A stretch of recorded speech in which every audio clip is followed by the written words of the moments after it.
তো এই যে এই গ্রেডিয়েন্টটা আমরা চাইলে আমি যদি সরি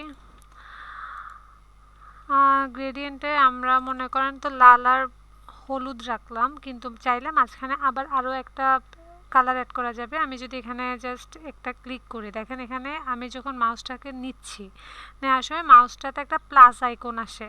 এই প্লাস আইকনটা যখন আসে তখন আমি যদি এখানে যেখানেই ক্লিক দিই আর একটা নতুন কালারের অপশান আসবে, সেখানে আমি চাইলে মনে করেন এখানে হোয়াইট দিলাম, তো এখানে দেখেন একটা হোয়াইট কালারের শেড চলে আসছে। এটাকে যদি আমি সবুজ দিই তাহলে এখানে সবুজ অ্যাড হইলো, মানে আমি আমার মাঝখানে কালারটাকে চেঞ্জ করতেছি, ঠিক আছে। তারপরে আমি যদি এই যে এখানে দেখেন এই জায়গায় এখন তো স্ট্রোকে আছে কালারটা, আমি যদি এখানে সোয়াপ করে দেই, হ্যাঁ এই অ্যারোটাতে যদি আমি নেই, এখানে দেখেন সোয়াপ হুইল অ্যান্ড স্ট্রোক, মানে আমার এটা সোয়াপ হয়ে যাবে, এই কালারটা এখানে চলে যাবে। আর এখন যেখানে বক্সের আউটলাইনটা গ্রেডিয়েন্টে আছে তখন এটার ফিল কালারটা গ্রেডিয়েন্ট হয়ে যাবে, ঠিক আছে।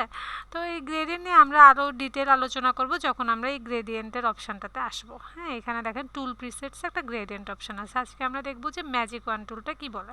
ম্যাজিক ওয়ান টুলটাও সিলেকশন টুলদের মতো একটা, আমি যদি এটা দিয়ে এটাকে সিলেক্ট করি, এইটার সাথে যদি সেম কালার এখানে আরও থাকতো সবগুলো সিলেক্ট হয়ে যায়। তো যেমন মানে আমি যদি রং না হই আর কি, আমি ম্যাজিক ওয়ান টুল দিয়ে এটা সিলেক্ট করলাম, দেখেন এই তিনোটা সিলেক্ট হয়ে গেল একসাথে, কারণ ওরা তিনোজন সেম কালার সেম গ্রেডিয়েন্ট, ওকে, সেম বৈশিষ্ট্যের অধিকারী।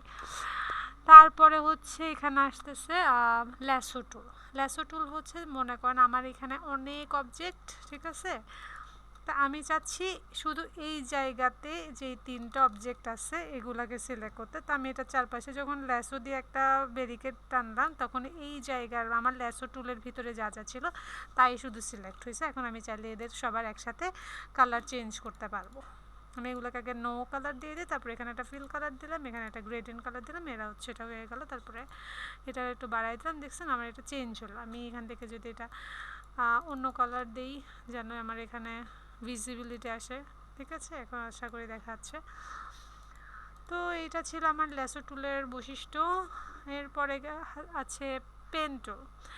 পেন টুলটা একটু মোটামুটি প্র্যাকটিসের বিষয় আছে, প্রচুর প্র্যাকটিস করতে হয় পেন টুলে হাত আসার জন্য। তবে একটা জিনিস মনে রাখবেন, ইলাস্ট্রেটরের সবচেয়ে ইম্পর্টেন্ট টুল হচ্ছে পেন টুল। যদি আপনি ভেক্টর ইলাস্ট্রেশন করেন বা নর্মাল ইলাস্ট্রেশন করেন বা যে কোনো কাজে আপনার এই পেন টুলটা লাগবে, যে কোনো কাস্টম শেপ আঁকতে। যেমন আমার এখানে তো অনেক শেপ আছে, readymade shape, rectangular, box, ellipse etcetera, কিন্তু আমি মনে করেন এই শেপগুলোর বাইরে আরও কত রকমের শেপ আছে, এরকম কোনো কাস্টমাইজ শেপ যদি আঁকতে হয়, মনে করেন একটা পানির ঢেউ আঁকতে হচ্ছে, তখন আমি হচ্ছে কি পেন টুল ইউজ করে ওইটা করব, ঠিক আছে। তা এখন এই পেন টুলের ইউজটা আমরা একটু দেখব, একটু মনোযোগ দিয়ে দেখব, কারণ এটা একটু মোটামুটি ক্রিটিক্যাল। তো আমরা মনে করেন পেন টুলটা সিলেক্ট করলাম, সিলেক্ট করার পরে আমাদের পেন আসলো, পেন আসার পরে আমি একটা ক্লিক দিলাম। এই ক্লিকটা দেওয়ার পরে আমার এই চারপাশে আমি যেদিকেই ঘোরাচ্ছি, আমার মাউসকে যেখানেই নিচ্ছি, আমার এখানে একটা ব্লু কালারের লাইন শো করে।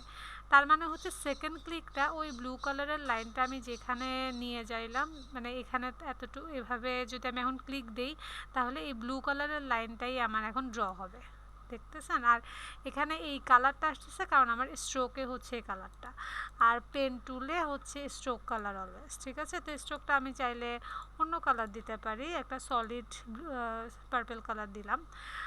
এখন আমি এখান থেকে আবার এখানে আসলাম, এটা ক্লোজ করব কোথায়, মানে এটা তো ড্র হতে থাকবে, আপনি যেখানেই পেনটা নেন যেখানেই ক্লিক করে এটা ড্র হতে থাকবে। তো এটা শেষ কোথায়, এটা শেষ হচ্ছে প্রথম যে পয়েন্টটা ছিল, এটা ছিল প্রথম পয়েন্ট। এখানে যদি আমি মাউসটাকে আনি, দেখেন আমার পেনের সাথে একটা এই মুহূর্তে পেনের আইকনটার সাথে কোনো রকমের আর কিছু নাই, কিন্তু যখন আমি এই প্রথম শেপটাতে আসছি পেনের আইকনের পাশে একটা রাউন্ড একটা জিনিস আইকন দেখা যাচ্ছে না এক্সট্রা, দেখেন এখানে পেনের আইকনটাকে লক্ষ্য করেন আর এখানে পেনের আইকনটাকে লক্ষ্য করেন, এটা রাউন্ড কিছু একটা আসছে, মানে এটা হচ্ছে শেষ পয়েন্ট, এন্ড পয়েন্ট বলে এটাকে। তো এন্ড পয়েন্ট যেখানে আমার এই রাউন্ডটা আসতেছে সেখানেই হচ্ছে এন্ড পয়েন্ট। আমি এখানে যদি ক্লিক করি বক্সটা বন্ধ হয়ে গেল, এটা আমার শেপ একটা ক্রিয়েট হইলো। তো এত ডেঞ্জারাস শেপটা আসলে আমাদের লাগে না, তবে মাঝে মাঝে আসলে এর থেকেও ডেঞ্জারাস লাগতে পারে, এটা হচ্ছে আপনার ডিজাইনের উপরে ভ্যারি করবে। তো এই ছিল পেন টুলের বেসিক যেই ক্লাসটা সেটা আরও ডিটেল ক্লাস পাবো আমরা হচ্ছে পেন টু মনে করেন আচ্ছা আবার আগেটা কেন এটাকে আমি ক্লিয়ার করলাম না, হ্যাঁ। তো মনে করেন আপনার এই যে কর্নার কর্নার যে জিনিসগুলো আসতেছে আপনার ইচ্ছা করতেছে এগুলোকে রাউন্ডেড করতে, তাহলে ডিরেক্ট সিলেকশানে আসবেন। ডিরেক্ট সিলেকশানে আসলে এই চারপাশ থেকে কতগুলা এক্সট্রা পয়েন্ট পাবেন আপনি, এগুলাকে যদি ইয়ে করেন তাহলে দেখেন এটা পুরোটা রাউন্ড হয়ে যাবে। তো ডিরেক্ট সিলেকশনের কাজটা আমরা আগের ক্লাসে রেখেছি যে নির্দিষ্ট পয়েন্টকে সিলেক্ট করা, তো শুধু এই পয়েন্টটাকে আমি এই রাউন্ডের শেপটাকে একটু টেনে দিলাম, শুধু এই পয়েন্টটা রাউন্ডেড হয়ে গেল, ঠিক আছে।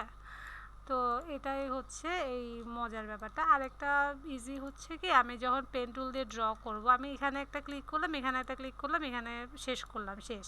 কিন্তু আমি যদি এইটাকে এই রাউন্ড হিসেবেই ড্র করতে চাইতাম তাহলে হচ্ছে কি আমি সেকেন্ড ক্লিকটা করার আগে যদি এটাকে রাউন্ডে মানে ওইখানে ক্লিক করে মাউস ছেড়ে দিলাম না, আগে ড্র এভাবে একটু রাউন্ড টাউন করলাম যে এই পাশে ঘুরাইলে কেমন হবে শেপটা, এই পাশে ঘুরাইলে কেমন হবে, আমার এই ব্লু কালারের দাগটা শো করতেছে। তো আমি এতটুকুতে থামলাম। তারপরে এই যে মিডলে যে এই পয়েন্টটা আসলো এখানের মধ্যে আমি আবার ক্লিক করে এটাকে বন্ধ করলাম, এরপরে এই জায়গায় আমি এন্ড করলাম, আমার লিভ ড্র হলো। তো পেন টুল আপনাকে অনেক প্র্যাকটিস করতে হবে, আমার এই ক্লাসটা বারবার দেখলে আপনাদের প্র্যাকটিস হবে। আর আজকে এইটুকুই, আপনারা পেন টুলের প্র্যাকটিস করে আমাকে জানাবেন যে পেন টুল আসলে বুঝছেন নাকি আরেকটা ক্লাস লাগবে। ধন্যবাদ সবাইকে।